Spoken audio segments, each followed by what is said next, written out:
Hello friends, good evening. কী খবর সবার এই বৃষ্টির মধ্যে? তো আজকে বাসা থেকে নেমে পুরাই বিপদে পড়ে গেছিলাম। হঠাৎ মনে পড়লো ছাতা টানি নাই, কিন্তু এই মুহূর্তে উপরে যাওয়াও সম্ভব না, খুব পেরেশানি। আর তার মধ্যে হাতে সময়ও নেই, তো ভাবলাম ছাতা ছাড়াই চলে যাই। হালকা বৃষ্টি ছিল, তো পরে যদি বৃষ্টি আসে পুরাই নাজেহাল অবস্থা হয়ে যাবে। যাই হোক, হাঁটতে হাঁটতে দেখি এই কুকুরটা কি সুন্দর একটা জায়গায় শুয়ে আছে, কি কিউট। আর বৃষ্টিতে পুরাই নাজেহাল অবস্থা রাস্তাঘাটের। কাদা, মানুষজনের ভিড়, গাড়ি ঘোড়া, প্রচুর নাজেহাল অবস্থা।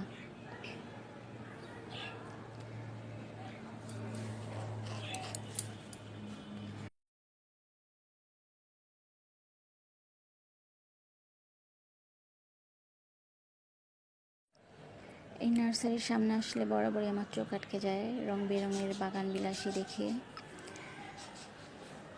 অনেক রঙের ফুল, অনেক ফুলের অবশ্য নামও জানা নাই। যাই হোক, ফুল দেখতে দেখতে আমি আমার গন্তব্যে চলে আসছি। ভগবানের অশেষ কৃপায় বৃষ্টির কবলে পড়তে হয় নাই ছাতা ছাড়া। তো যাই হোক, টাটা।